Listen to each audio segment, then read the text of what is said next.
সুলাইমান আলাইহিস সালাম প্রত্যেকটি পশু পাখির ভাষা জানতেন, জিনদের ভাষা জানতেন। একটা সময় পশু পাখিদেরকে খুঁজতেছেন, এমন সময় সুলাইমান আলাইহিস সালাম দেখতে পেলেন হুদহুদ নামে একটি পাখি রয়েছে। সেই পাখিটাকে সুলাইমান আলাইহিস সালাম দেখতেছে না। এমন সময় সকলকে যখন জিজ্ঞাসা করা হলো সেই হুদহুদ পাখি কোথায় গেছে, তাকে খুঁজে পাওয়া যাচ্ছে না। এমন সময় তার একটু পরে হুদহুদ পাখি আসলো, এসে সুলাইমান আলাইহিস সালামকে বলতেছেন, বাদশাহ সুলাইমান, আমি এমন একটি খোঁজ নিয়ে এসেছি, এমন একটি জিনিস দেখে এসেছি যেটা আপনি জানেন না, আপনি অবগত নন।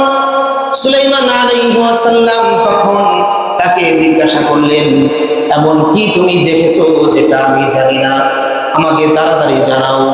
তখন হুদহুদ পাখি বলতেছেন, বাদশাহ সুলাইমান, এমন একটি রাজ্য রয়েছে যেখানে বিলকিস নামে একজন নারী রাজত্ব করতেছে, কিন্তু সেই বিলকিস সেও অগ্নি পূজা করে এবং তার যারা অনুসরণকারী রয়েছে, অনুসরণ করে, তারাও তার সাথে কি করতেছে, অগ্নি পূজা করতেছে।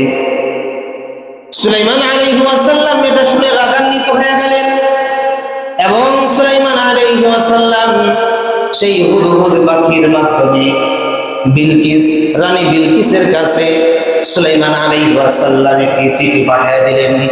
চিঠির মধ্যে লিখে দিলেন, ইন্নাহু মিন সুলাইমান ওয়া ইন্নাহু বিসমিল্লাহির রহমানির রহিম, আল্লাহ তাআলু আলাইয়া ওয়া আতুনি মুসলিমিন।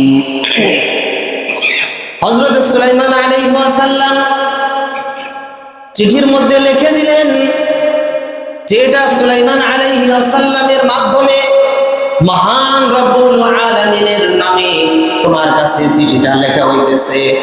তোমাকে বলা হলো, তোমাকে দাওয়াত দেওয়া হলো, তুমি অগ্নি পূজা ছেড়ে তুমি ইসলামের পথে, শান্তির পথে এসো।